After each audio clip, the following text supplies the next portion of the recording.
Now we're live. Yay! Yay! So we have Maeve here. Do we have anyone else out there? I don't know. Can I don't join either. from my phone to make it look like there's more people?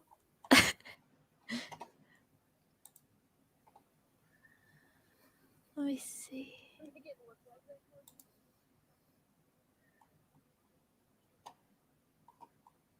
All right. Well, Evie, what are you reading tonight? I am still working on The Starless Sea. Ah, yes. Such a good book. I'm almost halfway. So That's good. It's a slow read. It's, You want to take that book slow. You don't want to rush through it. Yeah, it's a combination of like the slow, whimsical stories, and then I hit the action-packed stuff, and I'm like, it doesn't feel jarring, Yeah. but at the same time, it does. You're like, if that what makes is sense. happening? Yeah. It'll all come together in the end, and then you'll be like, oh, that all makes sense now. So, spoiler alert, I ordered a collection of Joan Didion essays.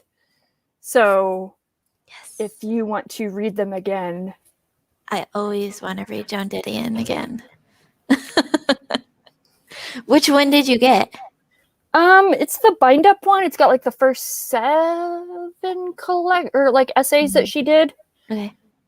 So, I figured it's good to start at the start. Yeah. You can't go wrong with any of her writing, really.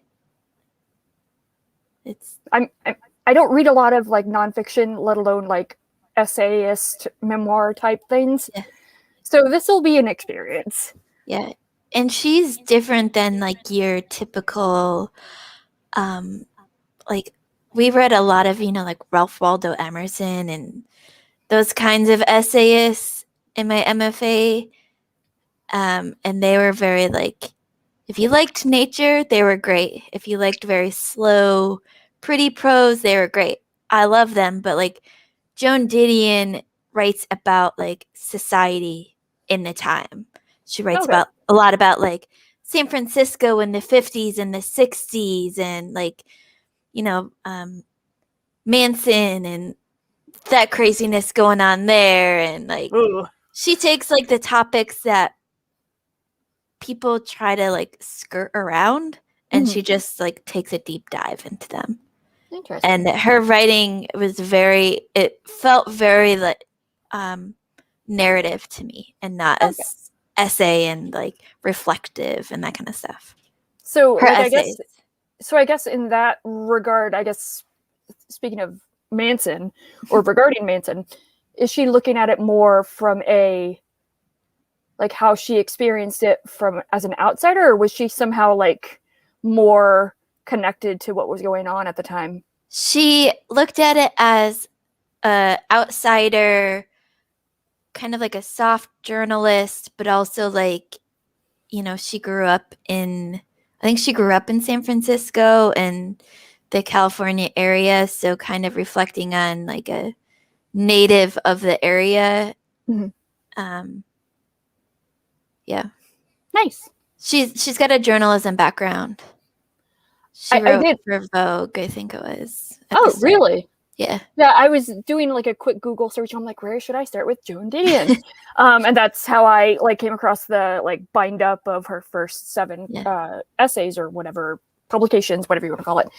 And apparently she has a book coming out this year, or maybe it already was released. Was it already released? I think it was earlier this year. Let me go to my handy Amazon wish list because I know it's on there. I will say that I see 2021 and I get so confused. So I'm like, wait, is that like next year or? My brain is still confused by it too. At least I thought it was on there. It's supposed to be sometime this year. Did it come out yet or not? Let me tell you what I mean is the name of it. And it looks like it's out now, so it must have come out earlier this year. I haven't read it yet, but nice. I've liked everything that I read of hers. From my experience in grad school, when we read her in class, she is like one of those writers that a lot of people liked her shorter essays, and I was one of the few that just liked everything that she wrote. Nice. But because she's got like some longer memoir type pieces of when she lost her daughter and her husband, who is like a major playwright. And they were like, people weren't ready for that emotional level. I don't think. I don't think I'm ready. But her essays don't go into that. Her essays are more journalistic based. But I like them because they kind of take like the hard journalism and the like softer memoir type writing and kind of combine it into one weird Joan Didion type of writing. Yeah. By the way, don't disregard my caffeine addiction. So no one will ever know. So, sorry, Maeve, if you're still here. Hello, hi. I think we did say hello, but what are you reading tonight or today or wherever in time you are? And where are you located? And while we're waiting for her response, what are you reading, Kate? I am, well, among many other things, because I have like 4 books going right now. But tonight I have to. How do you do it? I can't, like, I tried doing just one book, and as I was sitting there, my brain was like, but there's all these other books that we have to read too. So why are we just reading one book right now? How do you keep them straight, though? I can barely keep this straight. It's harder when they're similar, but they're very different. So I'm still making my way through Sense and Sensibility reread. And that's the one that I have to read tonight because I just got a notice from the library saying that my e-copy is due in like 3 days. And I'm like, I have like the big, bind up of all of Jane Austen's books, but it's much nicer, but I could just pull them up on my little mini Kindle. That's true. And then I can that's one of the ways that I am able to read multiple books at once because I have different kind of like my ebooks are my workday books. I usually read them when I'm at work. And then I have usually have 1 or 2 physical books that I'll read after work. So I've got Arm of the Sphinx. Obviously Evie knows about that one. And House in the Cerulean Sea. Both fantastic. And then because Outlander Book 9 is being released in November, I've started my reread of the series, and I'm doing reading vlogs for each series. And I've got an audiobook going for that for immersion reading, but now I'm on to book 2, Dragonfly and Amber, which I just started this weekend. I didn't realize that she had that series still going. I thought she went to that secondary series, spin-off series, whatever you want to call it. She just took her sweet, sweet, sweet time. It's been I want to say around 5-ish years since the last book came out. Patrick Rothfuss. Sorry. Yeah. What? I was really worried that it was going to turn into a Game of Thrones situation where she focused, because she did a lot for the show. Now that the show's really popular, it's in season 6 they're taping right now. I didn't realize she was involved with that. Yeah, she was a on-hand consultant and, was on hand for all the casting and, a lot of the big decisions. And now they have the sideshow Men in Kilts with 2 of the actors from Outlander, and they travel Scotland. That's and cool. They wrote a book. They created a whiskey company, and they wrote a book about it. And she wrote the foreword for that, and she's got the spinoff for Lord John Grey. So she had a lot going on, and I was like, "Are we gonna totally lose the end?" Because there's 2 more books. There's book 9 and book 10 that are. She kept saying they're coming, they're coming, they're coming, and she would put little snippets on her website, trying to keep her readers engaged. But I'm like, are we gonna actually get these books? but they finally announced it. I think it was like last month that book 9 is coming out in November. I'm super psyched. I already have it pre-ordered. It's called Go Tell the Bees That I'm Gone. Nice. And it's got a beautiful like blue cover. I think I read like the first half of the first book when this series first started, and I mean, I know you love the series, but it just was not for me. Yeah, so. It's not for everyone. It's not for everyone. I actually didn't get into it until like a couple years ago after there were several books out, which is all normal for me. Equally ginormous? Yeah.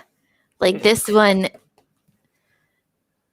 is book 2. Is it tiny print? Oh, yeah. Tiny print.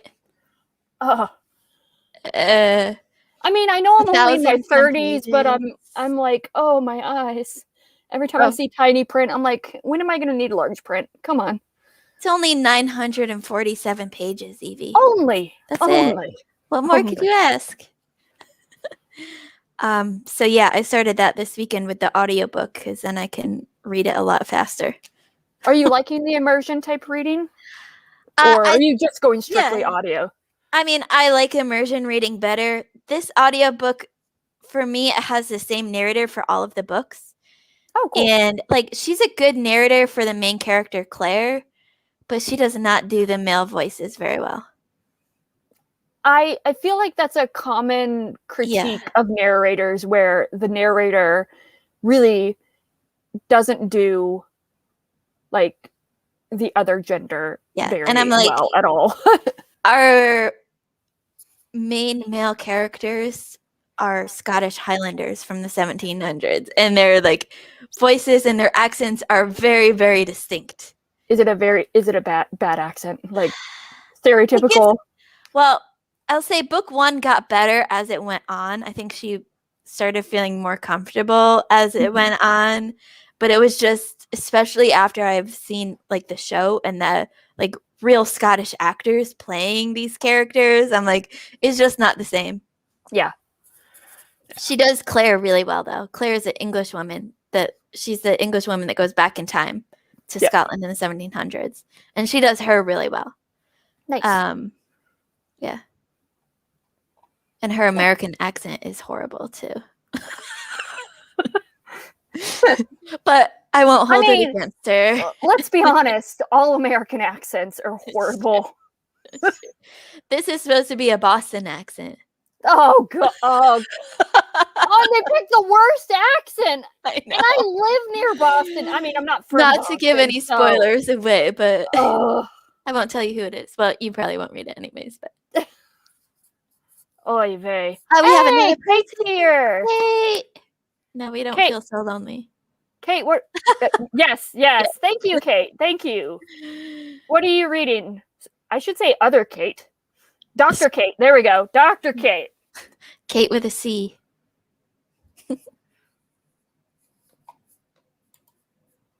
Did we lose our other Maeve? Maybe. I think we did. She'll be back. We'll will her back to us. I mean, she subscribed to both of us without knowing who we are. So yeah, it's fun. I mean, that's a win. We've already peaked, so we're good. Is Kate still there, or did she just like? Well, I mean, there's like a delay or something, right? True, that's true. I always forget that. So I guess my question is, before we actually start reading, are you gonna focus on just that one for tonight, or are you gonna like switch? I'll probably focus just on Sense and Sensibility since I have to get that done before the library takes it back. Gotcha. I'm 60% of the way through, so. Oh yeah, you should get it done quick. Yeah, and it's a reread for me, so it's not like I have to focus on every single word. Just, skim read. It's fine. Yeah. Can you skim read with ebooks? How does that work? Sure. The Atlas 6, Dark Academia? Interesting. Is that a newer release? Like, newer self-published release? I think someone's sending me that book. Is it Kate? No, it's 2020. Okay. Oh, nice. Again, I think this year is 2020 and get so confused when I 2021 shows up. literally, all last week, I kept writing 2020 when I wrote the date out. Found it randomly.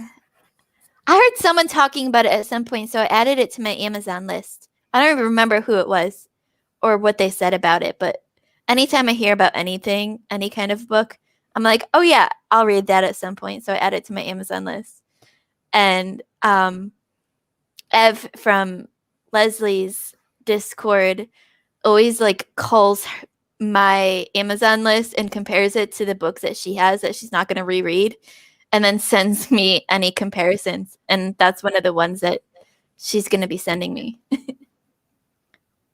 Ooh, Sorry, I read that as Alexandria, and I'm like, what? I did too. I did too. I had to read it again. I'm like, how did he get in a book already?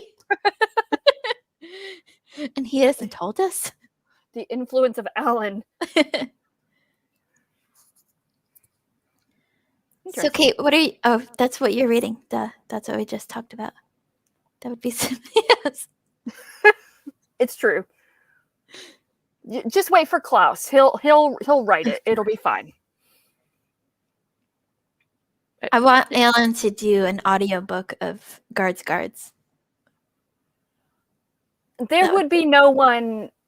Having never read Guards, I imagine there would be no one more appropriate. It would be fantastic. That and Iron Gold. I can't say much about Iron Gold because I have never read any of the Red Rising series. So me either. I own book 1 though. Back when I had the intention of reading it with Alan. I have so many intentions of reading so many books. Me too. And then whoopsie daisy. Yeah. Hey. It just has like gotten farther and farther down on my to read shelf. Yeah.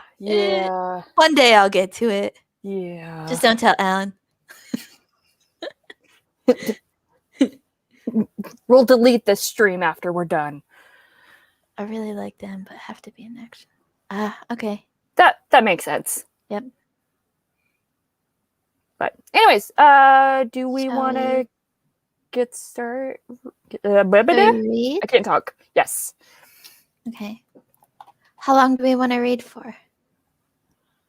I am up for anything, maybe like 45. Okay. So I will try and coax Max into the room so you can at least have a visual. We were just talking about Max too. Hey, Joanna. Joanna, before we start reading, what are you going to be reading? Yay.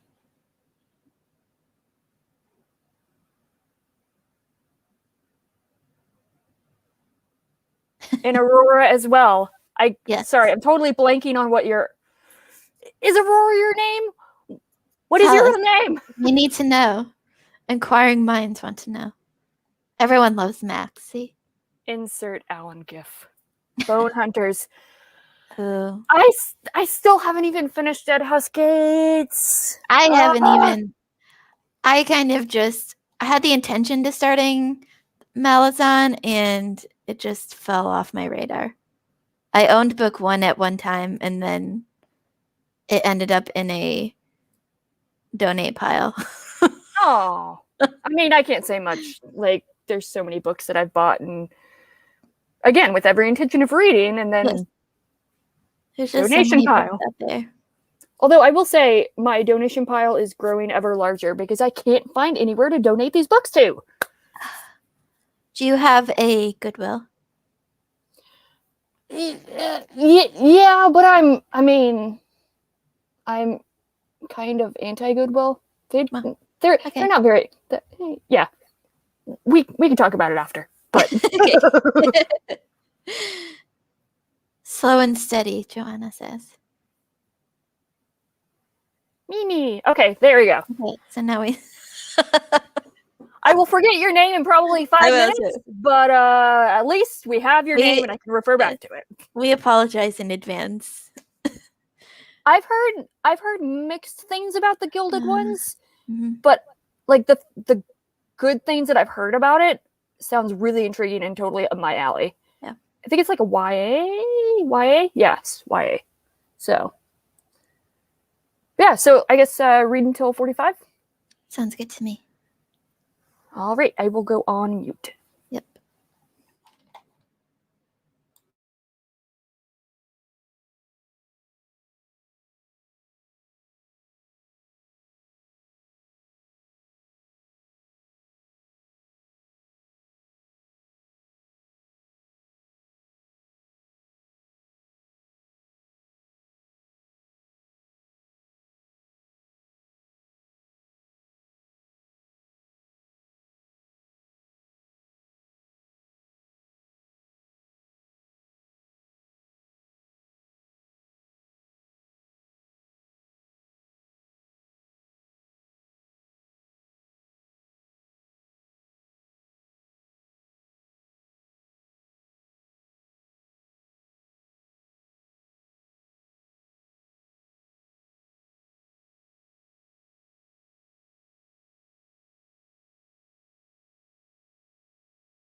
All right, how did we do?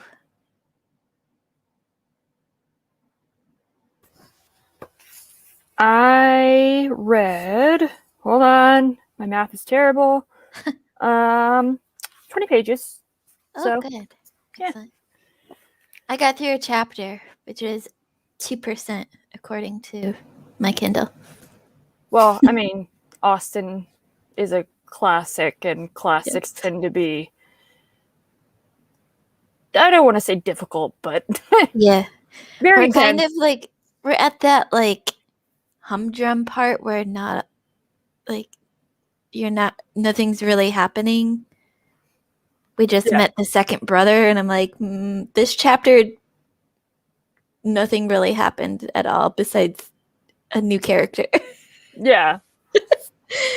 Have you, oh gosh. I think I saw it like on Tumblr or something like that, but someone wrote a review of a 1-star review of Pride and Prejudice, and it's like, oh, it's just a bunch of people going into each other's houses, and I was like, that's accurate. So, I mean, if you want to get down to like the very base of it, yes. I just thought it was funny. So, yeah. Sorry, I'm catching up on the chat because. Oh yeah, the Nyx prompt. That's what it is. Yep. Green Rider. Well of Ascension.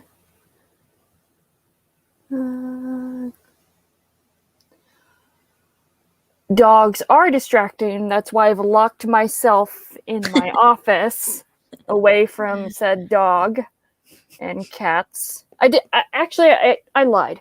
I tried to encourage my cat to come in here to actually so she can cuddle with me, but she was like, no, I'm not gonna hang A out good with you." try, but no.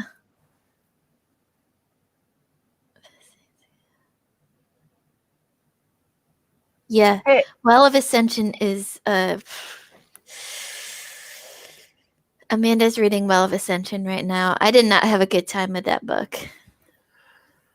We don't want to talk about my history with Brandon Sanderson, so I think I'm one of the few people on BookTube that actively dislikes Brandon Sanderson's writing. So I don't actively dislike it. I didn't like Well of Ascension, but I was bitter from something that happened in the first book still. And I've only read 3 Sanderson books, and one of them isn't even part of the Mistborn series, and it's my favorite. So I wonder if you're bitter about the same thing that I was just like, it's single-handedly ruined the entire book for me. I was already frustrated up to that point, and then probably. once that happened, I was like, nope, I'm out. Maybe. We'll talk about it later. Hashtag spoilers.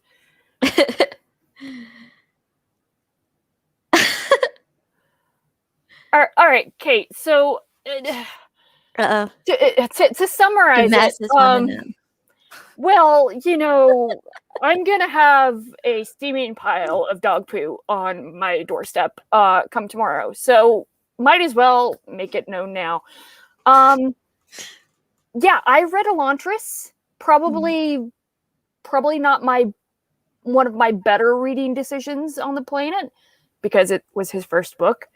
So I had heard oh my God, Brandon Sanderson is awesome, and oh my God, his world building, oh my God, his characters. So I read Elantris, and I'm like, it's average, and I'm like, there's average at best. I was very frustrated, so I was like, I'll give another book a try. I heard so many good things about The Final Empire. Everyone loves The Final Empire, so I read it.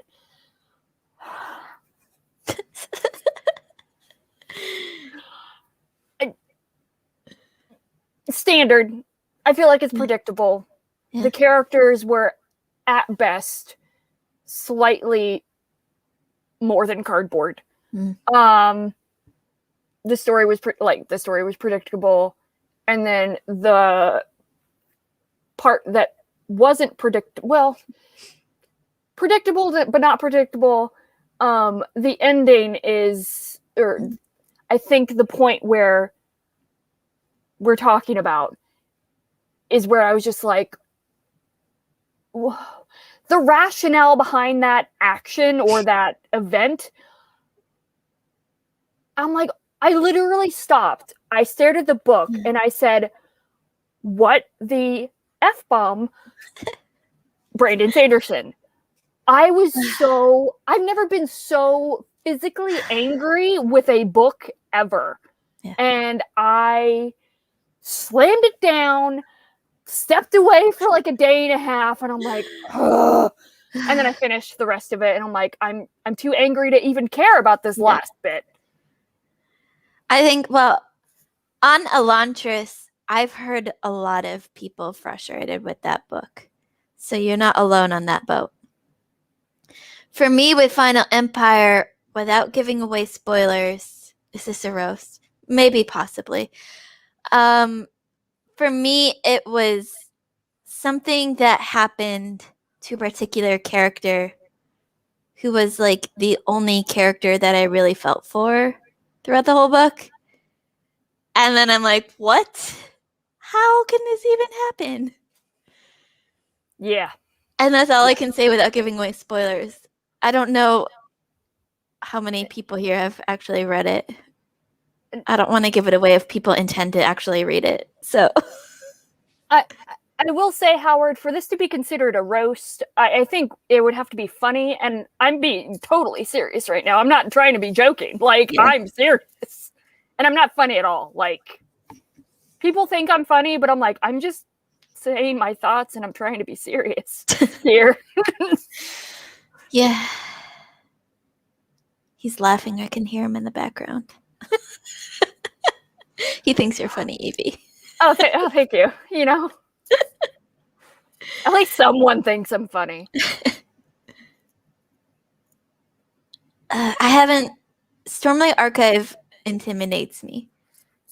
I now own 2 books in the series, and they just, like, stare at me from the bookshelf. Yeah, I considered, like, giving Brando Sando a third try, and basically, like... 3 strikes and you're out, like in baseball. Like, if this third time sucks, just, you are not for me. And I don't want to read any more of his books. Yeah. I don't like it's a chore for me now. Just like every author in every book is not going to be for everyone. Yeah. Am I angry when people don't like Jane Austen? Yes. Right. But that's different. No, I'm just kidding. It's totally the same thing. Well, that's a classic. Brandon Sanderson is still writing. Hello, there's a difference. I'm half joking, but mostly serious when I say that I still actively dislike Charlotte Bronte as a historical figure because of her hatred for Jane Austen. I take it personally. So, yeah. Sorry. This is going to go into a rant about how much I hate Charlotte Bronte. Sorry. That reminds me, you have to go and watch the video that I posted in Alan's Discord in the Jane Austen thing. Did you post it today? I think it was earlier today. Okay. It's like I've become obsessed with this YouTube channel called Intelligence Squared. Oh, okay.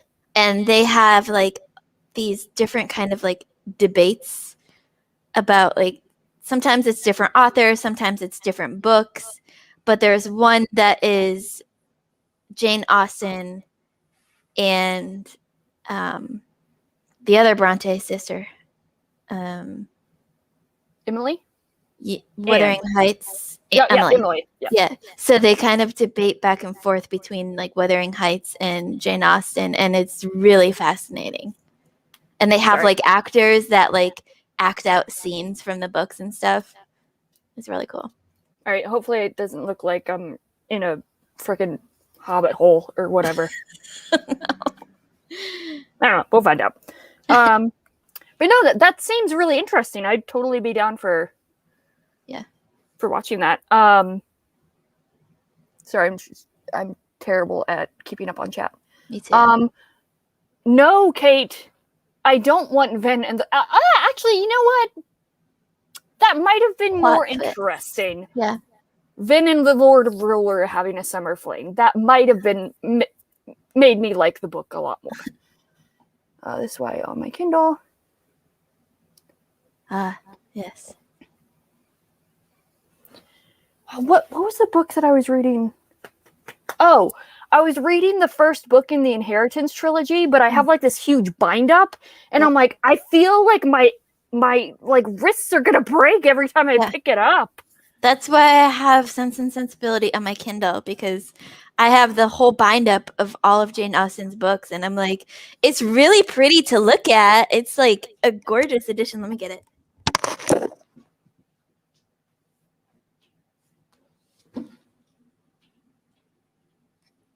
Oh, nice. It's like Is that like the Barnes Barnes and and Noble? Noble. Yeah. But it's huge. Yeah. And I can't read things in this. And then I have to like rifle through and find the book that I want, and then but it's really pretty, and so I don't want to get rid of it. So, did you ever happen to watch the movie The Jane Austen Book Club? Yes. Every single time I see like a bind up, I think, oh, so these aren't sequels? Nice. So, Yes. I love that movie so much. I don't read very much fantasy. So oddly enough, Amanda, I feel like I don't read a lot of fantasy either. Yeah. I feel like, I don't know. There's so many more people that read so much more fantasy that I'm like, I feel like I have no leg to stand on when like criticizing or critiquing any sort of fantasy work, and I'm like, whatever. You feel how the way you feel. I didn't really read a lot of fantasy until I discovered BookTube, and then it felt like everyone was reading fantasy, so I had to read fantasy too. So like a lot of the fantasy that people have already read or like grew up with, I haven't read Lord of the Rings yet. I'm gonna read that later this year. I haven't read it either. Let's do it. I have it like slated sometime in the fall.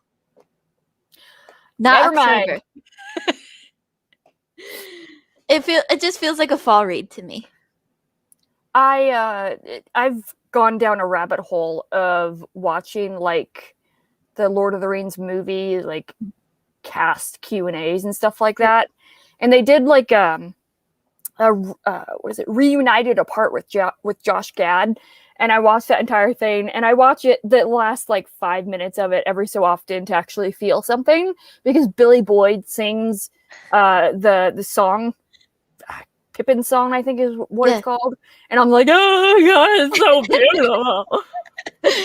Yes, I have seen the movies. When I was in grad school, after we all defended our MFA theses, we did a entire marathon of all of the movies in one day, the extended versions, and we just like all had like tons of snacks and drinks, and we just watched it all in one day and vegged the entire day.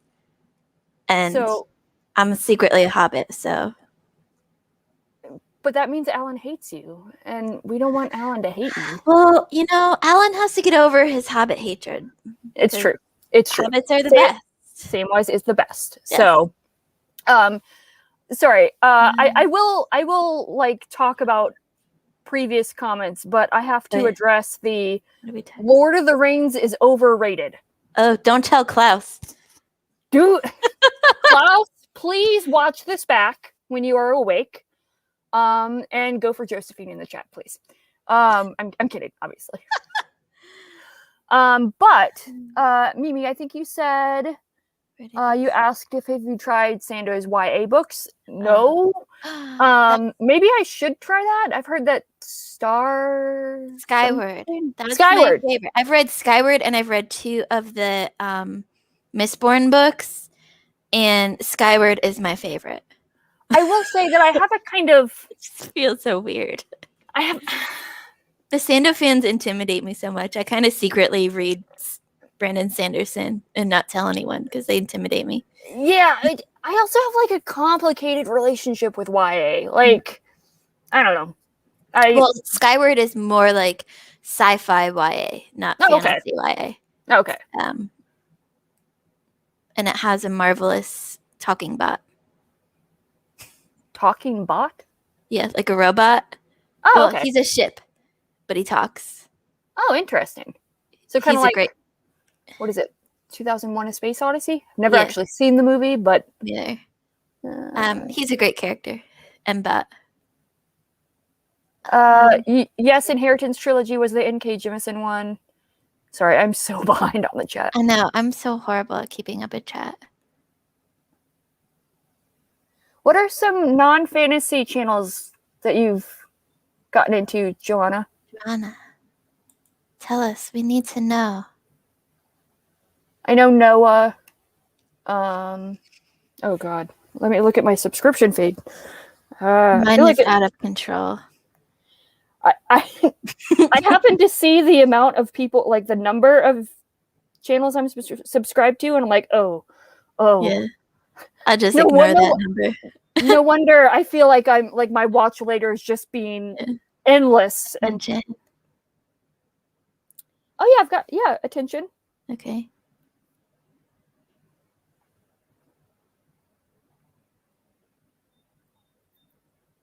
On a non-booktube related channel note, I love the crap out of Caitlin Dowdy. Ask the Mortician. So good. So good.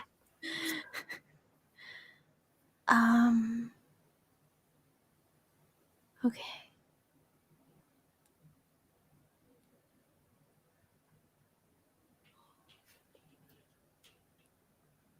Define giant Yeah. stormlight tattoo, Kate. Oh. Because this giant to me is Letter- like half my arm. Right. Because I have one that's half my arm. I really tried, but it's too much walking around and describing the nature. At least you don't hate the poetry, Josephine. Right. Or the hobbits. Right. Like Alan does. Let's see. Joanna says, attention everyone who reads it. Codex Cantina is brilliant. I feel like love those everyone knows Una and Crypto at this They're point. so great. They're so fabulous. Let's see. Josephine also says literary diversion. That sounds interesting. Looking it up now and subscribing. Excuse me. All the caffeine and I'm just burping. Okay. I apologize. The Dark Tower, is that Stephen King? I think so. Okay. He's got like a gazillion books, so I can't keep up. Entire right thigh. Yeah. So that would be gigantic. So tattoo tangent here. I have not brought myself to get any tattoos in any location where I cannot physically see them. Or even further than that, like on my legs. Like I don't know what it is. I don't know if it's like a thing that I have to overcome, but I'm like, I wear pants all the time and I want to show off my tattoos. So what's the point of getting a tattoo on my leg if I'm just going to be wearing pants all the time, you know? This is true. I have 0 tattoos right now, so I have no. I have one. I have several planned in my head, but 0 on my body. 1, 2, 3. Hold on, let me count. 4, 5, 6, 7, 8, 9, 10. I feel like I'm missing one. I think it's 11. 11, yes, 11. I have 11. Wow. I really want to get the the what do you call it? The glyph from the movie Arrival for Time is Nonlinear. I really want to get that. I have many planned in my head, just haven't gotten to actually pulling the trigger. I have a lot planned in my head, and it's just, it's an expensive hobby. Do you even want to call it a hobby? Addiction? It could be worse, though. You could It's be true. addicted to worse things. It's true. So Holly has no opinion about hobbits whatsoever. Or Josephine. So That's interesting to me as a hobbit to have no. New tattoo on Wednesday. Pictures or it didn't happen. Yes, you have to show us pictures. Angela's here. Angela. Ooh. Arrival is so good, and even though I own it on multiple formats, it's on Amazon Prime now, which makes me so happy. Interesting. I didn't want a tattoo on my leg until the idea made sense for the placement. Yeah, I guess, I mean, it would make sense, like, you know, logistically, like, if the design and stuff makes sense. It probably, at least for my legs, would hurt the least because that's where the most amount of fat is. You would be surprised. So I got chunky arms. So I got a tattoo right here.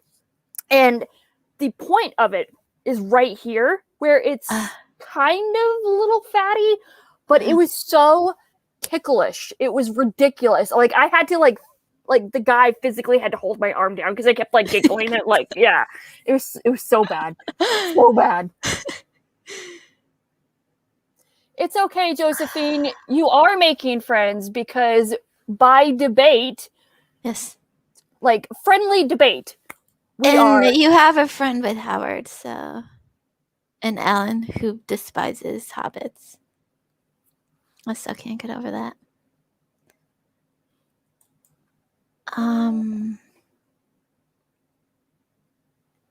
Is there anything else we want to? Harry Potter 3/4 sleeve? Ah. Ooh. Interesting. In August. So Kate is also a tattoo addict. So I'm actually in my head, because I am not artistic in any way, shape, or form, I'm trying to design like a cover up for this like pinup lady that I have on my arm. And I want to do like a Bear and the Nightingale, Beauty and the Beast type tattoo where it has like roses and a tree and yes. We'll need to see pictures or it never happened. It's not going to happen for quite some time. It's going to be a full half sleeve, so it's going to be very, very expensive. Mm-hmm. Yeah, I can imagine the top of your feet is. I'm laughing just thinking of how ticklish I would be. My mom used to take me for pedicures, and I would laugh the whole time. So pedicures, just the idea of them freak me out. So my husband got me a like a spa package thing, like massage like package thing, and it was like a full body deep tissue massage. It was great. It's fantastic. And then she got to my feet, and I swear to the good Lord, Stephen Graham Jones, that I almost kicked the lady in the face. It freaked me out so bad. And I was like, apparently I have a trigger, like a physical trigger, and it is my feet, people touching my feet. Sorry. Okay, we're good. Yeah, I can see how that would be a problem in the medical profession. You know what, Kate? Screw the older doctors. They're gonna die soon. You're taking over for them anyway, so... Sorry, I'm really sarcastic tonight. It's all, just blame it on the sun. Yeah. Oh, by the way, in case you're wondering, why is your screen so red? It's because I have a massive sunburn from being out in the sun for 9 hours and forgetting to wear sunscreen. So, yeah. I'm really glad that I don't have sun poisoning at this point. So...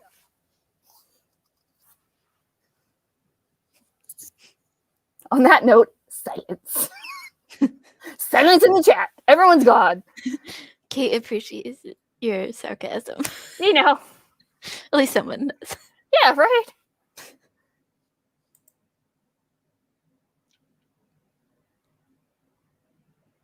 Everyone has tattoos these days, though, so I think fewer people even blink. It's true. When I Mine are like placed where like clothing would cover them if need be. Yeah. So when I got my first tattoo, which was it wasn't this one, but it was a tattoo that was underneath it that I covered up. My parents tried doing like reverse psychology on me and saying, "Yeah, go ahead, go get a tattoo." Mind you, I was 19, so me Oh and my my ex sister-in-law at the time, she was visiting, and so I was like, "All right, you guys say it's okay." So we went to the tattoo shop. She sat with me. I got my tattoo. Came home. Look what I got, Mom and Dad. And they were like, "Oh God." Yeah. I had very speak. Sorry, I read that as "Do you burn then pee?" And I was like, that's a medical issue that I would need to take medicine for. That's getting really personal, Kate. But yes, to answer your question, yes, I burn, then peel, and I'm one of those weird, awful people, debatably, apparently, on the internet, that loves the feeling when the skin peels off. I also like watching those like blackhead removal videos and earwax removal videos. It's oddly therapeutic and cathartic for me. I don't know why. This is the best stream ever. I'm sorry. I mean, you know. My like sunburns, first of all, are like always weird, and there's like some random line down like my arm or my leg that I'm like, how did this even get here? And then it usually like I don't tan at all. I just go from white pasty to red and then back to white. I will say, because I've burned so often, that I'm actually finally starting to somewhat get a tan, and that's pretty exciting for me. Josephine has your back.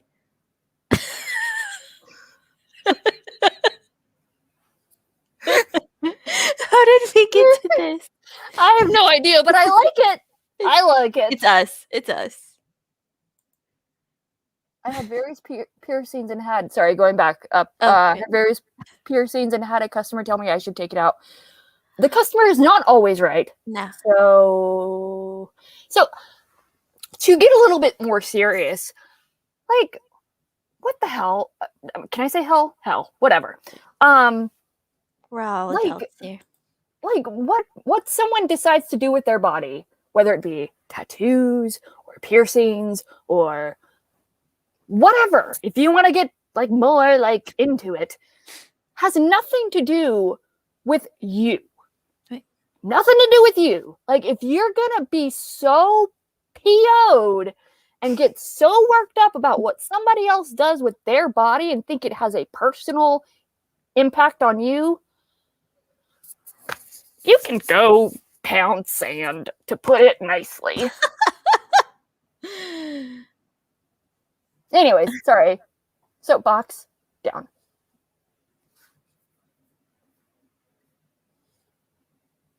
Yes, she didn't take it out. That's good. Don't cave.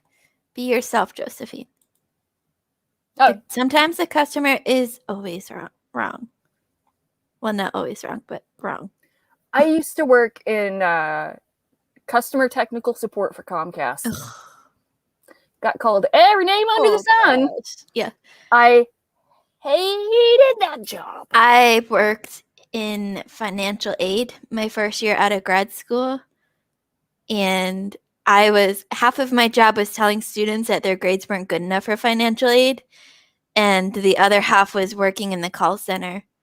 And the parents were the worst that I had to deal with. I was just going to say, were the parents They were like, the worst. how They were dare horrible. you? And how can you not tell me about my students? I'm like, well, your student didn't sign the federal permission to give information to you. You have to talk to him. But I pay the bills. And I'm like, sorry. literally, this is not worth my job. So the irony, Josephine, is that I now work for the corporate office of a retailer. So it's fine. It's fine. That's okay. I work in a law school, so I've got a bunch of lawyers that can back us up. Okay, cool. All right. You know. Note to self. text Kate when I need some legal issues. See, I would like. Can I have your job? Right. I always tell people like the pandemic and working from home. I hate like why we've all had to work from home, obviously, but it's really played into my introvert, stay away from people self so much. I've like feel like I've thrived in this working from home scenario. So I will say, oddly enough, I think working remotely has really helped me realize, not at all like related to this because this is not work related at all, how much I don't like people. Like, I not even like, it's so draining to even just talk to people on virtual. No, again, not including this. This is great. This is fun for me. Kate, I love you. Yes. I mean, do you want to work around dead people? Or do those still count as people? So I could probably rationalize and be like, this is a mass of cells that is no longer breathing.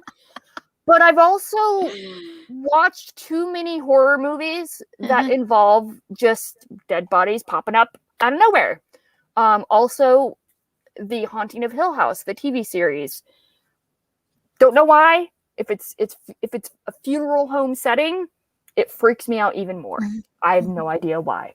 There's probably something like deeply psychological to unpack there, but I don't have the time for that. On my computer, it's the best. Oh. That sounds amazing. I'm jealous. Same. Social distancing my entire life. I'm like, this is no different than how I am during a normal time, except I wear a mask now when I'm outside. Otherwise, my life hasn't really changed much since the pandemic hit. Honestly, I'm probably going to continue wearing a mask, especially if I'm like feeling somewhat unwell. Like, why not wear a mask? Like, and the flu cases have gone like way down because everyone's been wearing masks and haven't been. Katrina! Sorry. Katrina! Yay! Hi, Katrina. We're talking very tangential, random stuff right now. Also know that Josephine thinks Lord of the Rings is overrated. So yes.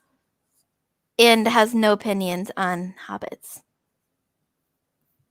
I mean, at least it's no opinions. It's not negative opinions. True. But she, like, how can you have zero opinions on hobbits? I mean, if... We're back to the hobbits. Yeah, it all comes back to hobbits.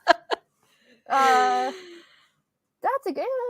Oh, don't go hi, Josephine. We like having you here. All opinions are welcome here. We don't just like having you here. We love having you here. Yes. Katrina's hurt, though. We love having Josephine here. Katrina might feel differently. So anyways, we've talked randomly for like almost 30 minutes. Yes. We actually did read at one point, though, so we did our duties. Actually, I think it's been duties. Sorry. I am such a child, I swear. Oh, God. Yeah. Anyway. You should read the, not to sound like Ellen, but you should read the Discworld series at some point because they have, like, random potty humor in there that makes me laugh and no one else appreciates it. And I'm sitting there, like, laughing. So, you know how Alan rants and, well, doesn't rave. He definitely rants. He's like, do not start with The Color of Magic. That is wrong. Guess who started with The Color of Magic? Oh, you don't even, I started with his least favorite book out of all of them. Back before I knew, like, Discworld was a thing. I started with the Tiffany Aching series. I read, like, one book out of that. The We Free Men, which is Alan's, like, least favorite. Before I knew about BookTube or anything about this, it was, like, years ago. No, Alan's least favorite Discworld, New York Times top 100. You Right. know, who would you trust? You know, it is lovely. It's a family reunion right here. It's, you know, insert gif of the grandmother dropping the baby for the Grigio. Wait, But sub for caffeine. and Kate's also part of the family too. Mm-hmm. Oh yeah, Joanna's starting cards. Yes. More still people need. for our Discworld army. Yes, I still need to. I need to get on that Alan challenge. Oh gosh. I'm sorry, Ryan, if you ever watch this or are watching this. I'm sorry, Ryan.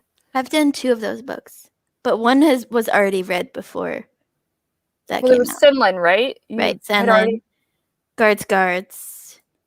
I think Greycoats. I think that's another one, and then Akatar.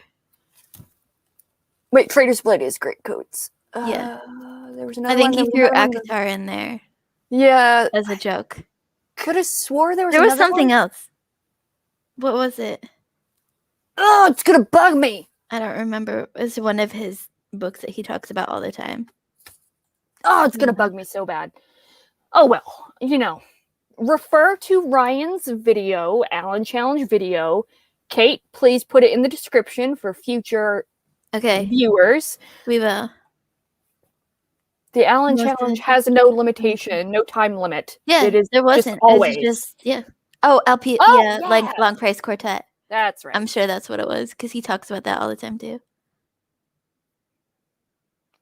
Apparently, it seems like the Alan Challenge is just getting longer and longer.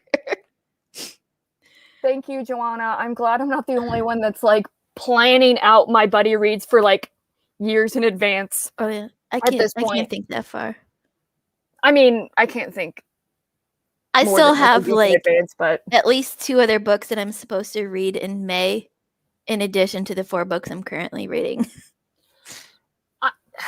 So it's a double-edged sword. No, make that 3 books, and one of them being the giant Malice book.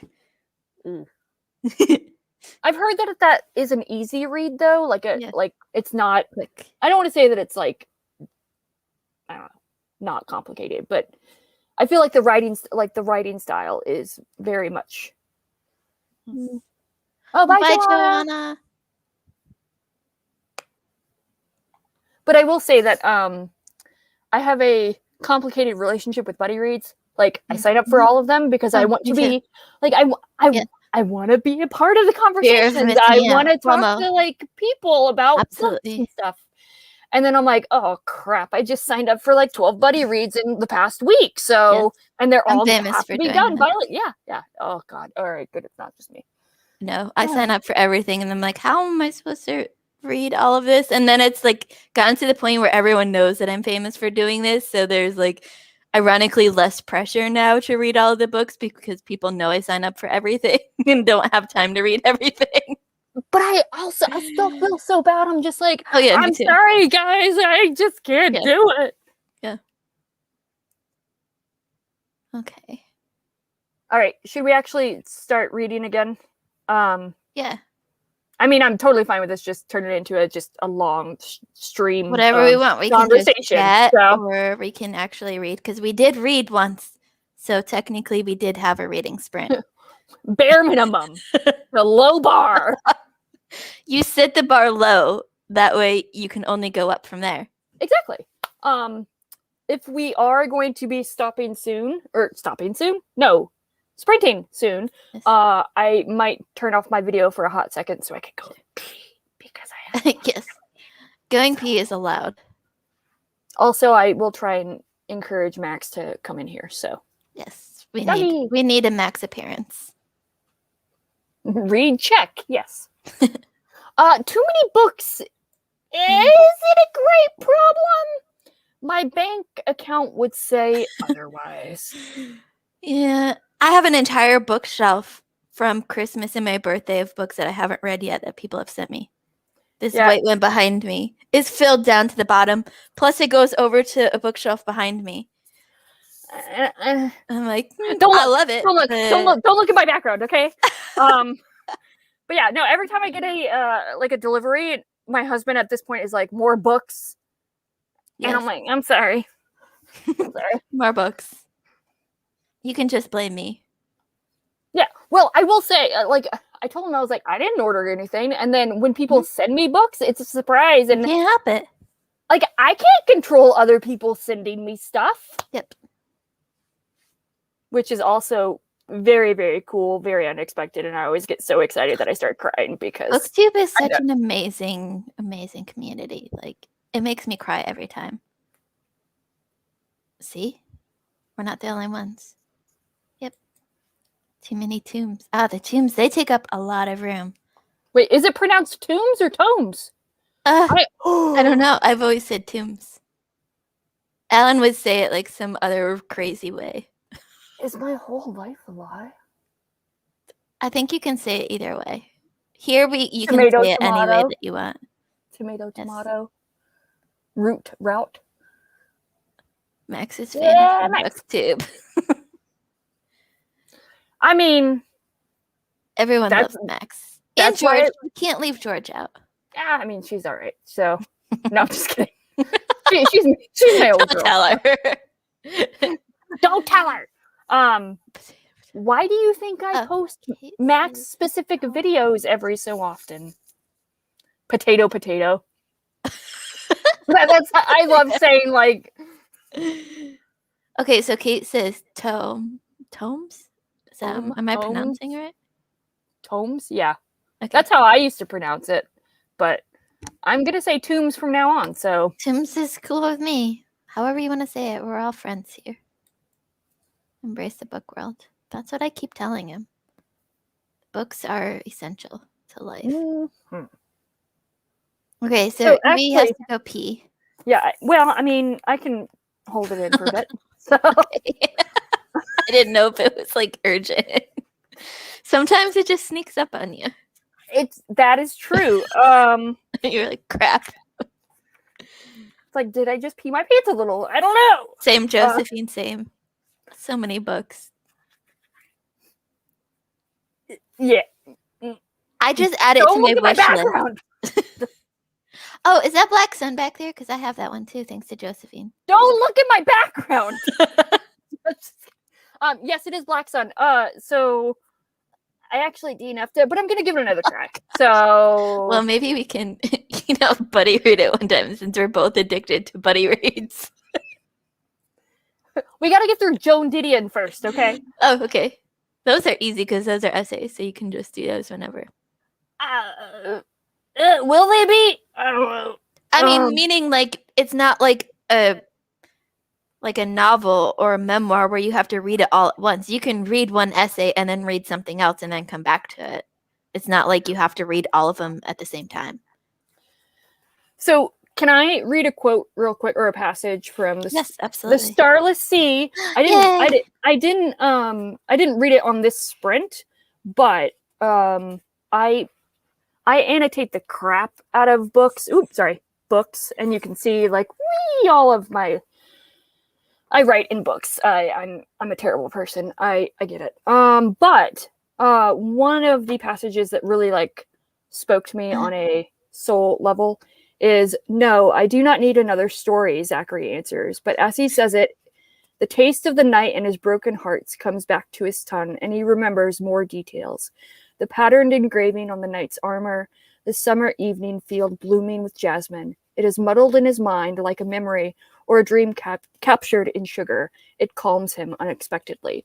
And I thought that was, I mean, this whole book so far is absolutely beautiful, but Yep. I think there's just so much power in that passage in its depiction of what a story can do for you and what a specific story can do for you individually. And you DNF'd what? No, I'm just kidding. Black Sun. I know what you mean. But yeah, Yeah. no, I think it's I had a whole live show with Vish on yeah. this book. And during that show, I talked a lot about this interview I watched with Erin Morgenstern, the author of Starless Sea. And she talked at one point about how when she first started writing the book, it was a book about books. And then as she got further into the story, she realized it was more a book about stories. And one of the last questions that the audience asked her was like, what should I take away from reading this book? And she said, I don't want to answer that because I don't want to determine what other people take away from the books. Everyone reads a book in the same way, in a different way. So I just thought that was like, yeah, and that actually, so I'm buddy reading The Starless Sea with Ola from the Reading Witch, and one of the things that like we keep going back to is just how much stories mean to people. Yeah. And early on in the book, there's the main character is like a video game. He what is it, masters in video game storytelling or something. And I really like that as someone who doesn't really play video games, but my husband does, so I'm a backseat gamer. I think there's so much power in storytelling, regardless of what avenue you take, whether it's a novel, whether it's a novella, whether it's a short story, whether it's a video game narrative, whether it is a graphic novel, whether it's a webcomic, whatever. Whether it's spoken word, it's just stories are our life. Yeah, I mean, and there's we were talking about Joan Didion earlier, and I have like the combination of all of her nonfiction up to like before this year, obviously. And the title of the whole collection is a quote from her. It says, "We tell ourselves stories in order to live." Sorry. I think we missed Amanda. Sorry, Amanda, that we missed you, but bye. Thank you for joining. Have a great night, Amanda. Sorry, we get distracted. But yeah, so that's just been one of my favorite quotes since I read it. Now we've gone from going pee to being sappy. Yeah, it's fine. Do you want me to make things awkward again? I'm more than happy to do that. I just want you to know that Kate has said that your pronunciation is correct also. Everything fits. It all fits. Should be your pronunciation, because you blew my mind. Now I want to know how Alan says it, because he always says things weird. Always make it awkward. That should be like, that's going to be on my tombstone. Next tattoo. Always make it awkward. Mm-hmm. Tattoo, tombstone, whatever. Like both. Story of my life. My motto that I live by. This is Evie. She always made it awkward. Mm-hmm. T-shirts. Merch. Merch. She was the only Evie merch. So how are you going to make it awkward now? Dear God, please. I never want to do merch. I never want to get to the point where I have to do merch. Oh God. Anyways, sorry, what? That was not a commentary on anyone who does merch, by the way. I have no patience for doing it myself. Yeah, I mean, title of your sex tape, yes. Katrina would wear that shirt, by the way. If you ever give into merch, just always make it awkward. If I were to do merch, I'd want to make it a "that's what she said" joke, or just a very immature, childish sense of humor, like duty, or you said poop, or whatever. I don't know. I'm a child when it comes to humor. I'm either childish humor or really bad dad jokes. Yeah. Like there's no in between for me. Where else are you gonna go? That's it. Where else is there to go? Let's be honest. Katrina missed my pitch for you to read Guards because it has the potty humor in it. Was that the one with Vimes in it? Yes. Guards is the first in the City Watch, which is part of the larger Discworld universe. That's the one that Ellen always recommends starting at. It would need so. It would. I mean, it would need to have Max on it. That's true. I mean, so I'm one of those weird people that I'm like, I have to go by publication order because it just feels wrong. Yeah. And like, if I were living back in the day, this would be all that I had at this point. Yeah. So I don't know. But anyways, I actually do really have to pee now. So can we do a reading sprint, then I can go off video and go pee? Yes. Well, what do you want to read to what? Wait, is that a question or that's what she said? Wait, 4 syllable. How to insult women in 4. That's a t-shirt? That's what she said? Saying? That's my butt makes a lot of noise. I really, really love flatulence humor. So much so that my subconscious makes flatulent jokes in my dreams. That's great. From Swan Princess. Everyone says it's from Swan Princess. Oh! Went way over my head. Yep, that's okay. You're distracted because you have to pee. It's true. Bodily fluids need to be expelled. So okay, so let's do a reading sprint. You want to go to the top of the hour? Sure, yeah. Since it's like at that weird, awkward time right now.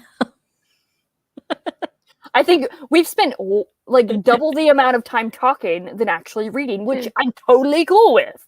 I can do this all the time. It's true, Kate. I do dream of fart jokes. Of making fart jokes in my dreams. So, and of course, those are the dreams I actually remember. That's not normal? Wait, it's not normal? What are you talking about? No. You don't do that? I never claimed to be normal. I never claimed to be somewhat sane. What's the opposite of senile? Not senile? Insane. Insane. That's insane. Okay, so Evie's gonna go pee, coax Max into coming up from his second favorite person. Yes. And we're gonna read until top of the hour. So get to it. See you in a bit.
Is that my max?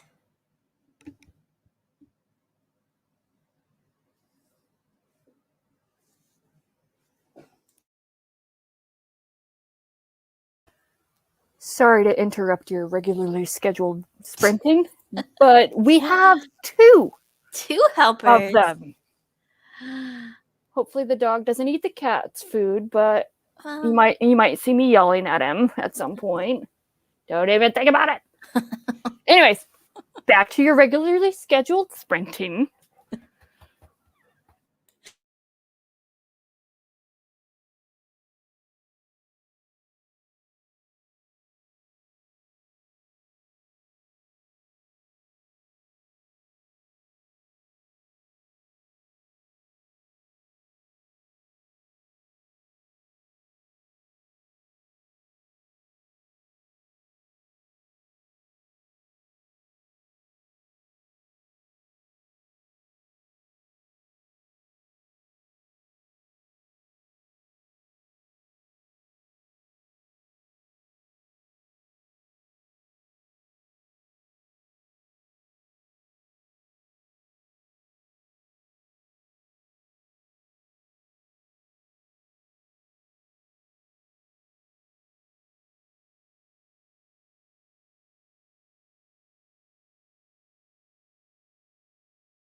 Looks like you had your hands full there, Evie.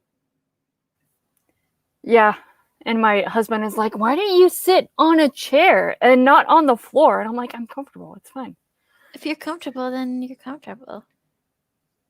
They sell these seat cushions and they're made to be comfortable and for floors. Yes. Yeah, Max abandoned me because he heard people upstairs. So he's like started whining, wanting to go out. So he got like 5 minutes with him. Any Max sighting is a good sighting. It's true. And yes, George was very needy. She was just butting right in there. She's like, nope, you're not going to get any reading done during this one. Well, And Josephine, I know Josephine already left, but thank you Yes. for joining us. I think we have 2 people left. It's might just be probably us. Yes, It's probably us. probably. Well, I got like 6 pages read. I got apparently 2%. I thought it was a lot less. This is a long chapter. Hey, Katrina's still here, so we're good. Oh, Hey. Katrina's still here. Excellent. Ah, fish! Hey! What time Fish is from it the future. over there? Oh, Hey, Kate's still there Casey. too. We thought it was just us. I mean, yeah. Fish, what time is it for you? It's got to be early in the morning. The future. Oh, that's like 12 hours. That's actually not bad. Fish from the future.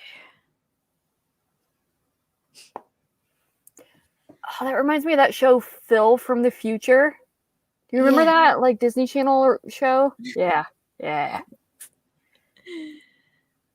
Far superior to Lizzie McGuire. Yes, I said it. I will stand by that statement till the day I die.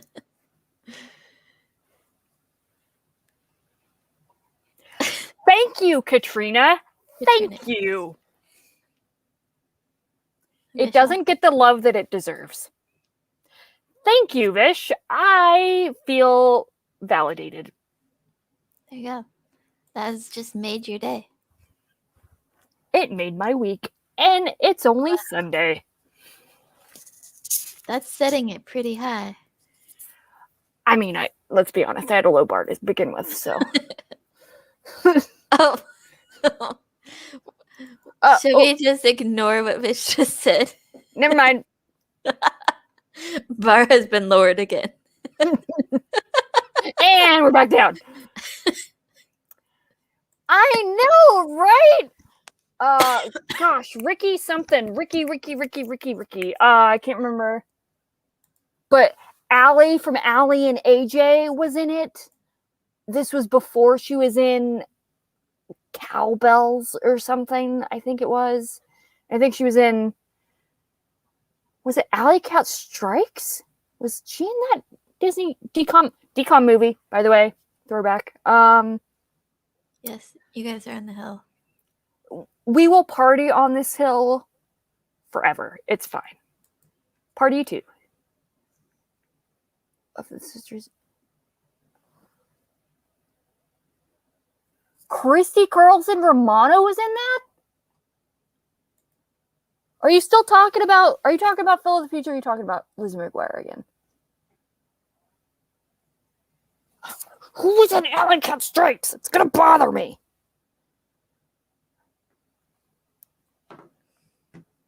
Fun fact, Brie Larson was in a DCOM movie and now she's an Oscar-winning actress. We all start somewhere. Right? I used to have the biggest crush on Kyle from the Schmid. future. Okay, good. Wait. Wait. Really? I didn't realize that. I remember she was in Even Stevens. Again, another underrated. Another excellent show. Aha! Never mind. Just got it. All right. Now we're all on the same page. Yeah, we are.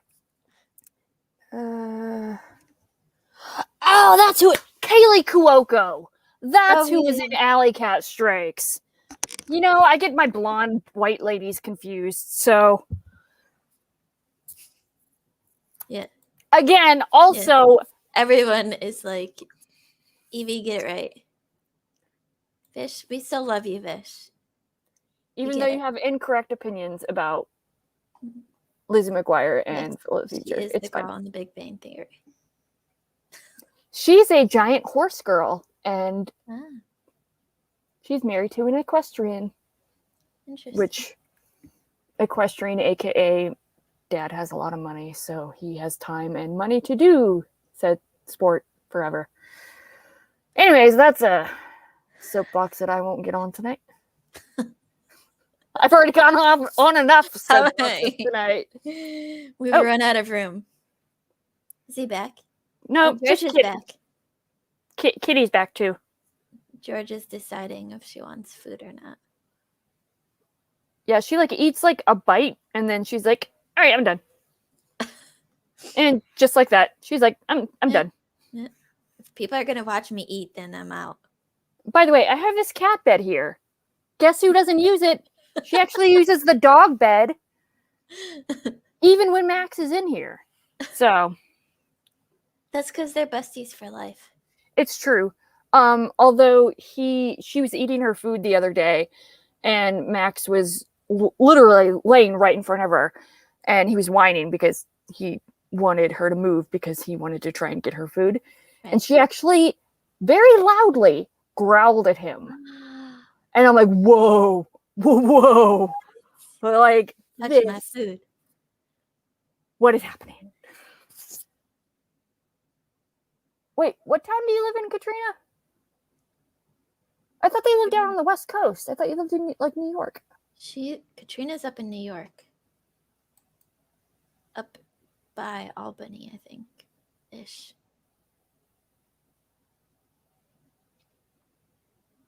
Apparently they shop there all the time though. Interesting.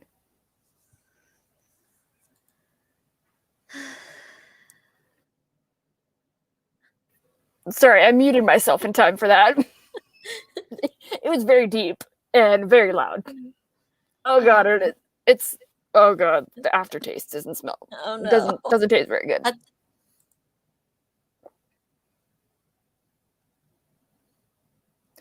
Antiquing is one thing that I, in theory, love, but in practice, I'm just like, it just looks like old stuff. And I feel like people put antique on something just as a reason to jack up the price. Yeah. It's like vintage. Or wedding. Yeah. As soon as you put wedding in front of it, boom. Well, you can't see my thumb, but boom. All right. All right. So what? Thank you. Everyone agrees with me tonight. It's your night. I feel validated. So what other random tangents are we going to go on tonight? What else you got up your sleeve? Performance anxiety is real. Now that you ask me. Oh, Dry's here. Hi, Dry. I like redone antiques like furniture. It's crazy. That sounds cool, actually. Yeah. That I could do with. But like stuff that actually looks like it's old stuff. Like, Vish agrees again. Yes.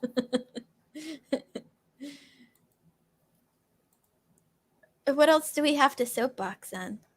I mean, I could talk for hours about how I love Stephen Graham Jones, and I think he's the Lord and Savior of all of the universe. So, That's true. Have you ever read anything by him? Not yet. It's on the ever-growing TBR.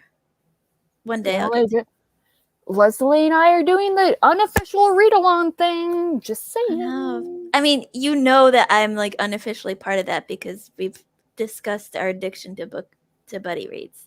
So you can hop in anytime you want. There's like no pressure whatsoever. It was really just an excuse for me and Leslie to buddy read more like Stephen Graham Jones and Zora Neale Hurston. So we're like, let's open it to everybody. What is the best DCOM movie? All right, hold on. Let me pull up the list of DCOM movies. Do we want to do list of Disney Channel original films?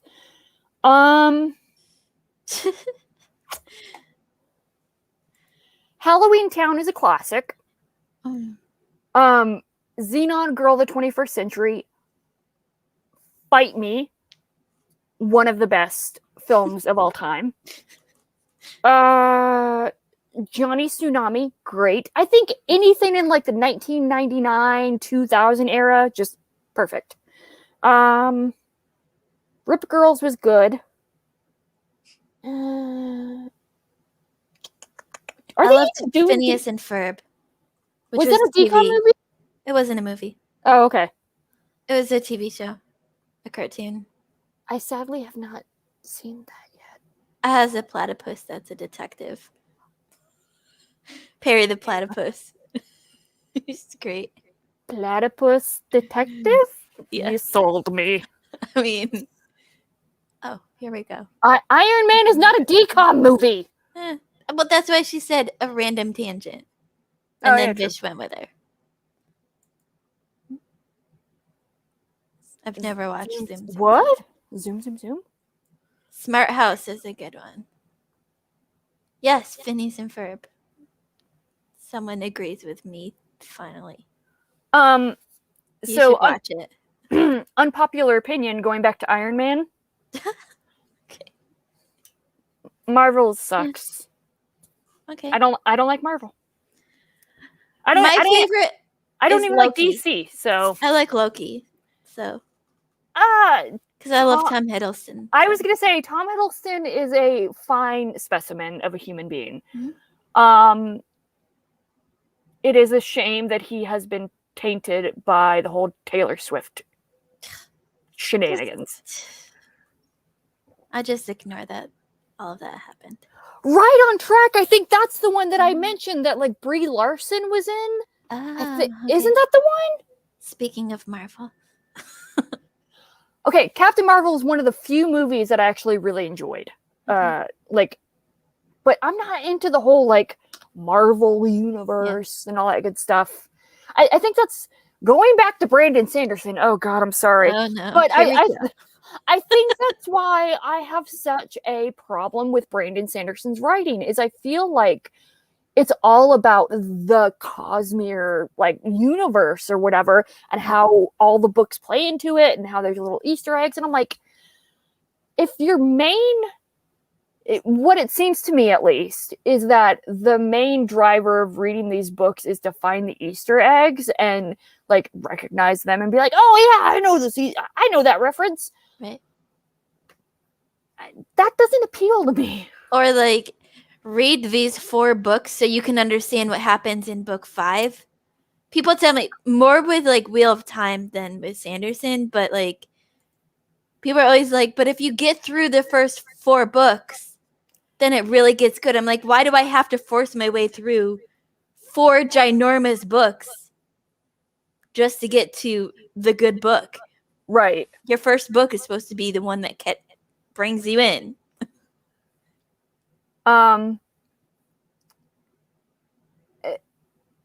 Vish, you're not back down the Evie hill. I pushed you down that hill.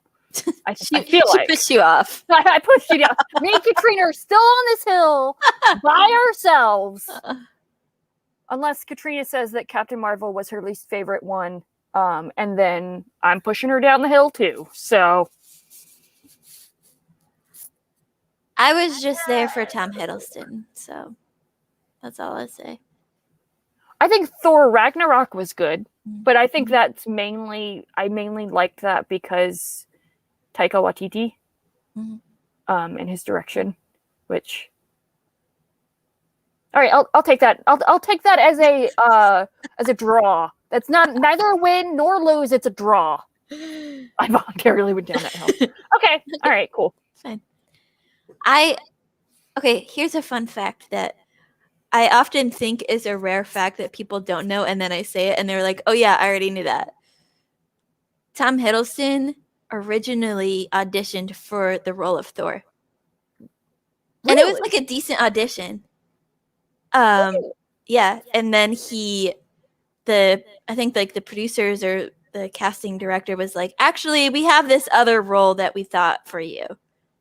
And they showed him Loki, and I've watched, because I became like obsessed with Tom Hiddleston at one point, so I watched like every interview I could find. And he's like, yeah, they got the right person for Thor. But yeah, he originally auditioned for Thor. I will say that Chris Hemsworth really balances like the humor without being Their like hokey. bromance is fabulous. See? Fish already knew that. I'm always like, no one knows this fact, but there's always someone. She lives in the future. Of course she knows that. That's true. That's true. She doesn't count. She knew I was going to say that before I even said it.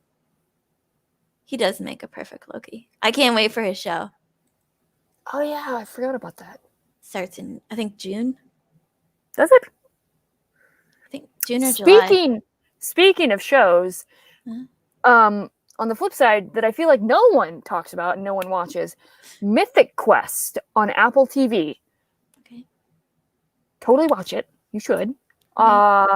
It's about a video game development company, and it's kind of like The Office, but it's admittedly my biases are based in that the creator and star of the show is one of the creators and stars of It's Always Sunny in Philadelphia, which is my all-time favorite show ever.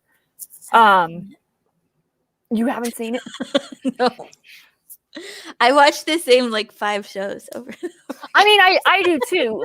It's Always Sunny in Philadelphia, Community, Parks and Rec. Those are my top 3. I love Parks and Rec.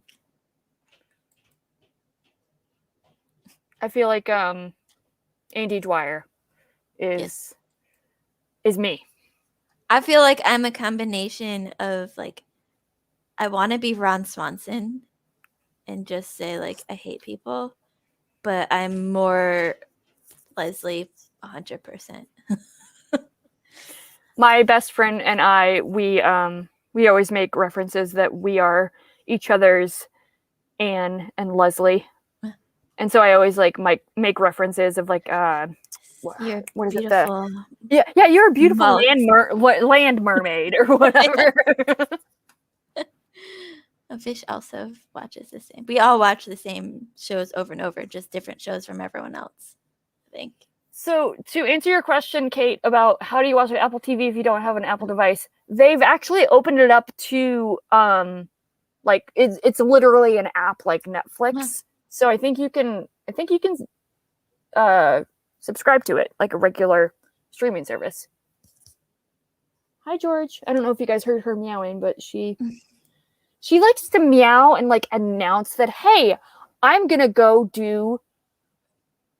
eat my food, or I'm gonna go to the bathroom. Don't forget I'm still here. Yeah, exactly. I have yet to watch Modern Family. I should say I've seen bits and pieces of it because my husband was watching it like crazy, and then we stopped watching it. I've seen Friends in its entirety. I love Criminal Minds, but I can only watch it in the middle of the day with all the lights on.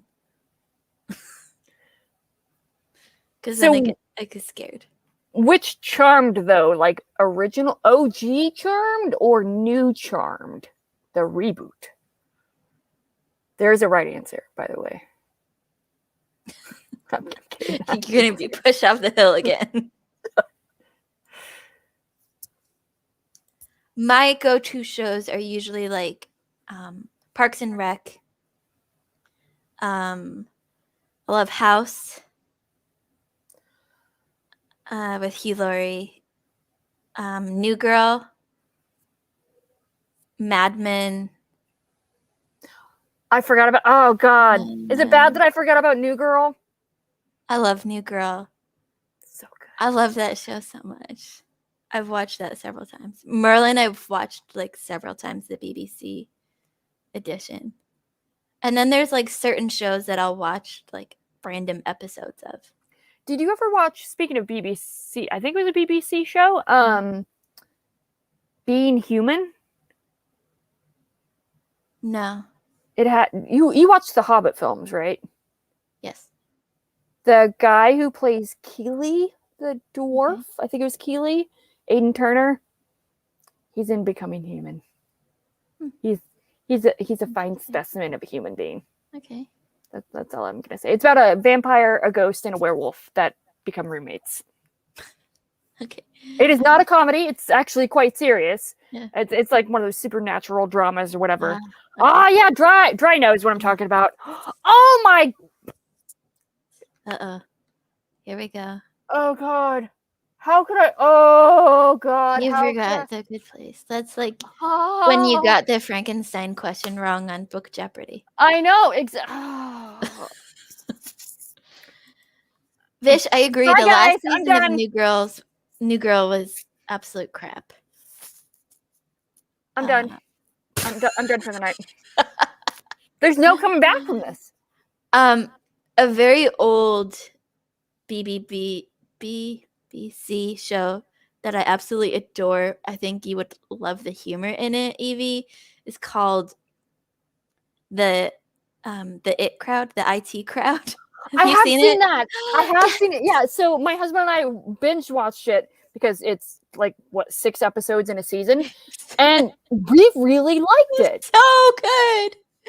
It makes me laugh every time. I mean, let's be honest. What is it? Richard Ayoade? I think that's his name. He totally. Here's a story for you.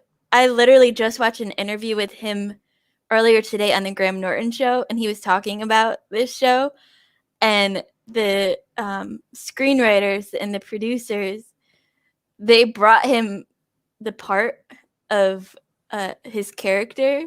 They wrote it thinking of him as the nerdiest guy in the world, and he's like, okay, so you want me to do like a voice for it or something? And they're like, nope, just your normal voice.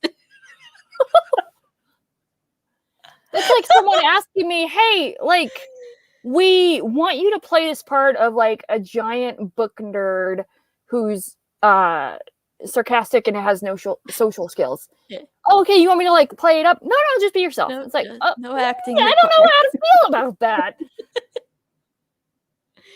I love that show then. Well, now we've gone on really crazy tangents. Yeah, I mean, I don't want to say that I'm neglecting my favorites, Vish. It's more that I am so overwhelmed with love for those favorites that they are just so ingrained in me that they are no longer favorites in my mind. They are just part of my identity. You don't even realize when you're forgetting them because you're like, oh yeah, I already said that. Yeah. It's just assumptions. That is my excuse. It's a terrible one, but that is my excuse. And yes, Katrina, you did break me.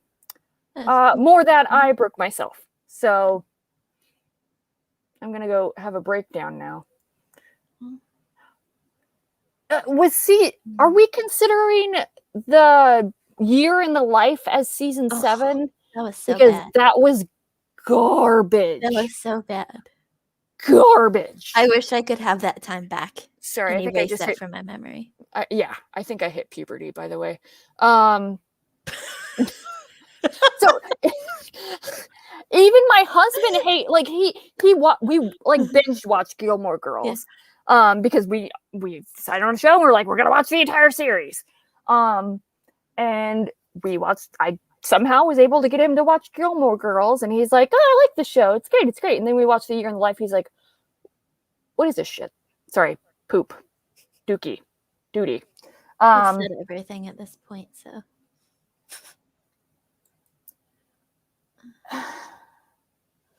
even that was just it was not a. We'll just forget that we talked about Gilmore Girls. It's fine. Oh God. Okay, it's fine. It's fine. Okay, it's fine. Well, speaking of Gilmore Girls, Lorelai Gilmore, played by what's her face, Lauren Graham. Mm-hmm. She's in the Mighty Ducks TV show that is on Disney Plus, which I have not seen because I Mighty have Ducks a. TV show? Oh yeah, oh When did yeah. It Current? just oh yeah. It just like was What? released a few weeks ago. It has Emilio Estevez as Gordon Bombay, a washed up Gordon Bombay, and I'm like, don't ruin the Mighty Ducks for me, people. Who do you think was the best boyfriend for Rory? None of them. They all sucked. Hmm. You really think Logan was the best boyfriend? He sucked. I mean, out of the choices, maybe. I think if anyone, Dean. But Dean just cheated on her. Like,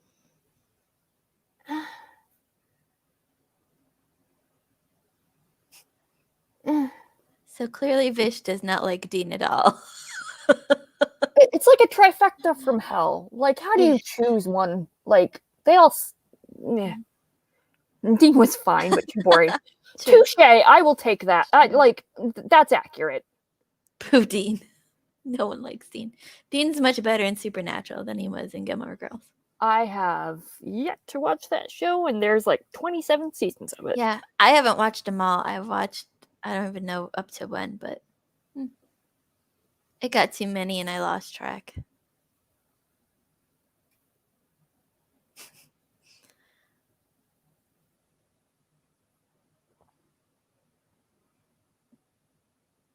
Spoiler alert, Kate!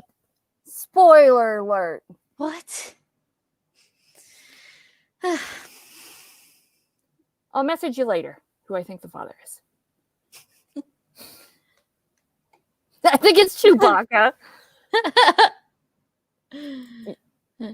That is a valid and not out of realms of possibility.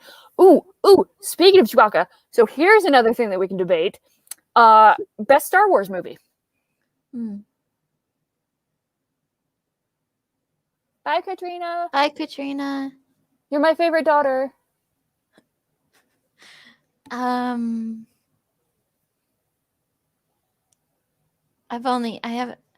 watched, except for the new ones. You haven't watched the new ones? No. I watched leave them the first unwatched, please. And then after that, I'm like, really?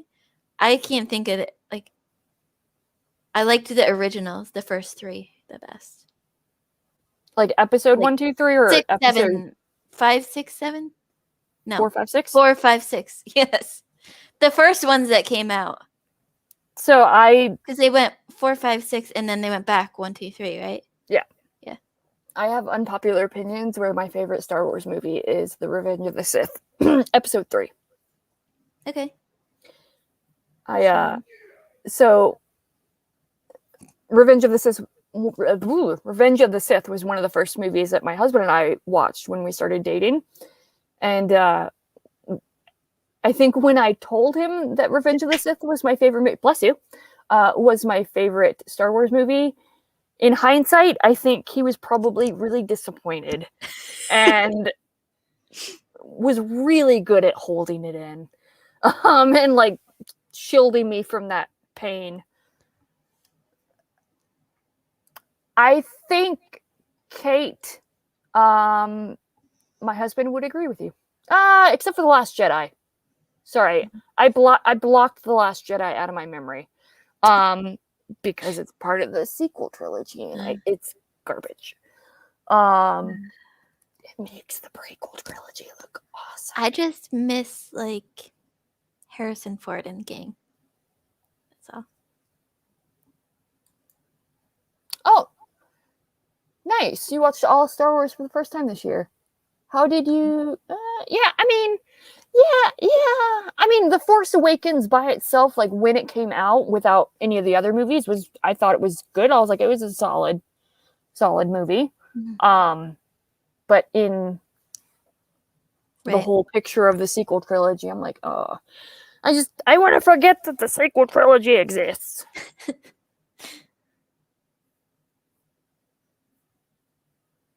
I will say, for The Last Jedi, even though I want to forget all those movies exist. No. Okay, so this makes you a terrible granddaughter, okay? Because Raylo is so stupid. Oh God. Ugh. Sorry. Okay. How do I? There was no plot, okay? There was no plot because poor Ryan, whatever his face was given Johnson. nothing to work with. And I feel like he was just kind of trying to put something together with no direction from the first movie, because the first movie, The Force Awakens, was just a rehash of A New Hope, but he was also trying not to do The Empire Strikes Back over again. Okay, sorry.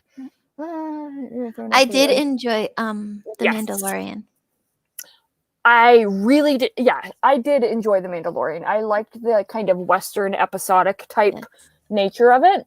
And Baby Yoda. Also, Pedro Pascal is Fabulous. again. He's a very fine specimen of a human being. Yes. Not, I would think, not in the traditional sense. Like I feel like a lot of people go for Oscar Isaac, which is the only good thing about the sequel trilogy. By the way, Oscar Isaac is a god among mortals. Aside, Oscar Isaac is the new sci-fi god. He's playing Duke Leto Atreides in the new Dune movie. He was in Ex Machina playing a douchebag creator. He was in, oh God, what is that movie called? He's in a lot of sci-fi movies, and I love him for that on multiple levels. Don't tell my husband. But what was I will say between us and the world that's watching. Okay. Oh yeah, Pedro Pascal. He's just so funny, and like you wouldn't think that he has such a sense of humor, but he's so funny, and humor is just my kryptonite, and I love him. Fair. Yeah, I would say the fight scene in Snoke's chambers was good.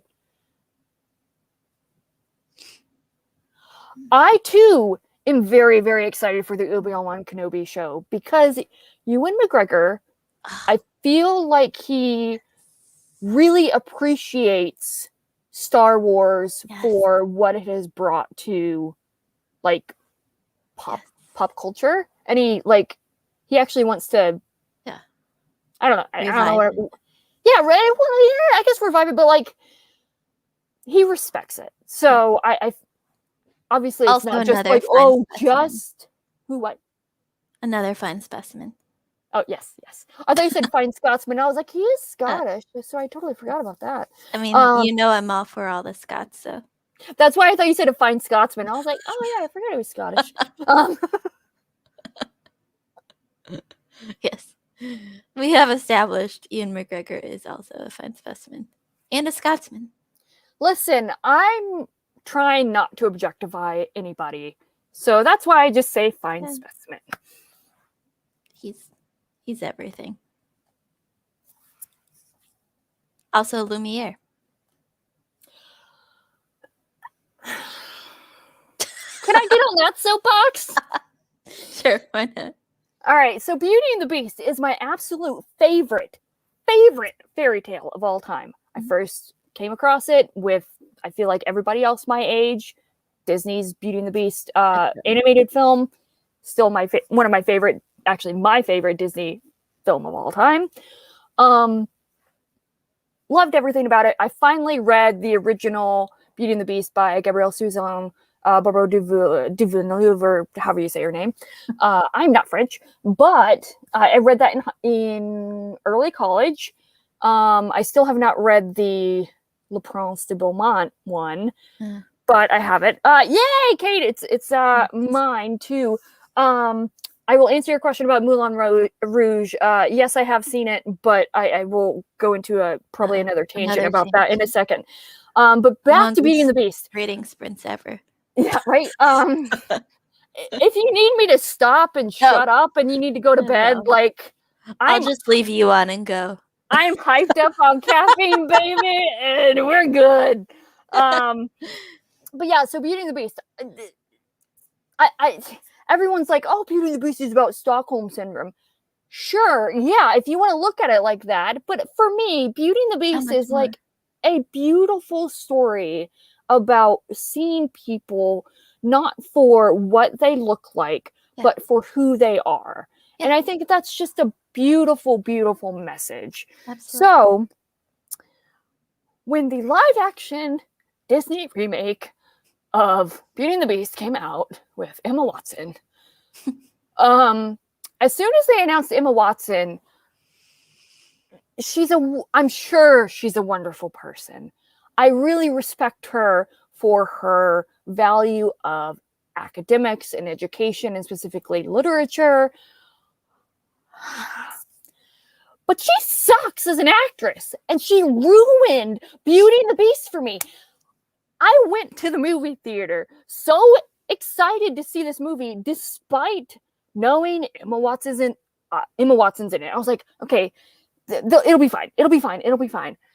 As soon as the first song came up and it was freaking auto-tuned, I noped out of there. I wanted to leave so bad because I'm like, I can't sit through an hour and a half of this, 2 hours of this. Like, I don't care how much everything else could be. I can't sit through auto-tuned Belle. Like, just give me Paige O'Hara, please. Yeah. So alternatively, watch the French movies. I have not yet watched the original Jacques Cousteau Beauty and the Beast, but it's not Disneyfied. It was from the 40s, and it's based on the actual like fairy tale. But there was one that came out in 2017, I think, that has, I'm totally blanking on the name. I want to say she was a Bond girl. She played a Bond girl. Leonie, I don't know. But yeah, I thought it was very good. If you like French movies, so. Well, I watched it for Thank Ewan you, McGregor Kate. mostly. And he was in there for like 5 seconds. I know, but I go back to my Graham Norton interviews because I like binged watched his show once, and Ewan McGregor was talking about his audition for Lumiere, and he when he first tried to audition, he could not get the French accent out. He said he sounded like he was a Spanish Lumiere. He couldn't do it at all.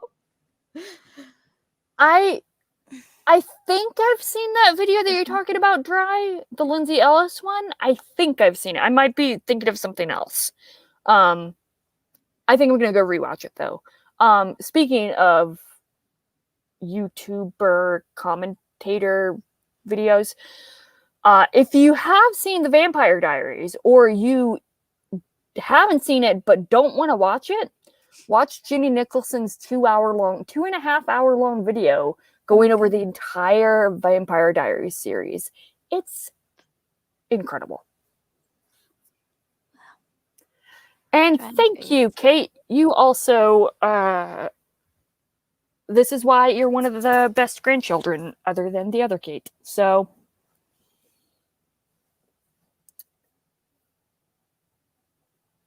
Yes. I do. Dan Stevens is great. I watched, I think, like the first 3 seasons of Downton Abbey. Mm-hmm. So, like, that's how I knew Dan Stevens. Yeah, me too. So, I was like, oh, Dan Stevens is going to play the Beast. How's this going to work? I was nervous about it too. And I really liked it. Yeah. I liked him as the Beast. He also is in this comedy with Will Ferrell about Eurovision. And he plays like this Russian singer that's supposed to be like basically like George Michael, who is like my soul person. It's hilarious. If you haven't seen it, it's a hilarious movie. You would really enjoy it, Evie, I think. I do like me some Will Ferrell.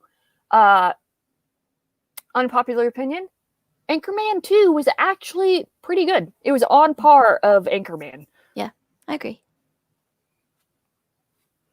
Yes. His voice is amazing. His voice was great. My cat is laying in front of the fan, just like taking up the entire fan because I don't blame her. it's hot. Yeah. Well, Yeah. Do you want to read it? I have to go because it's past my bedtime and I have to work tomorrow. I'm caffeined up. No, I'm just kidding. It's fine. Well, I can leave this on so you can talk to yourself. Listen, I will do that in private and not leave it for the Fish internet is to cold. see. Fish, we can send you some of our 90-degree heat. Yeah. You want some of my sunburn?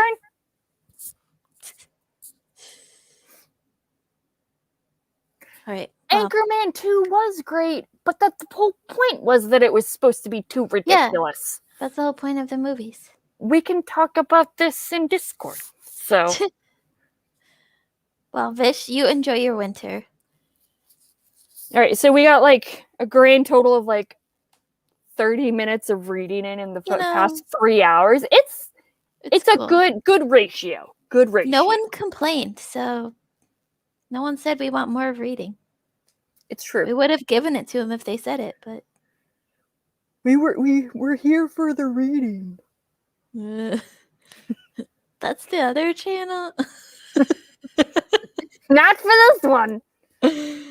I mean, let's face it, everyone was here for Max anyways. It's true, and he was here for approximately 5 seconds. So he made his appearance, and then people were like, all right, peace out. I got Max and I'm out.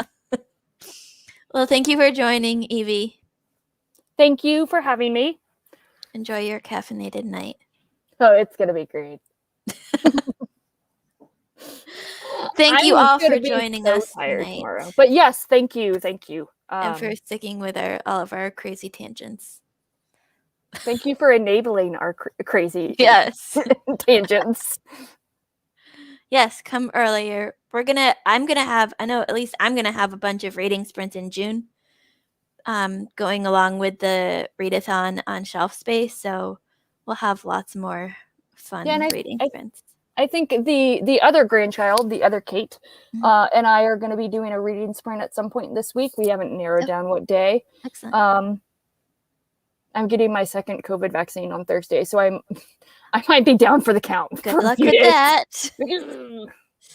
I'm very excited about it, but not excited about the potential results. But anyways, thank you again, Kate. Yes. I really appreciate Fish, let us know when your sprints are going to be when you decide on them.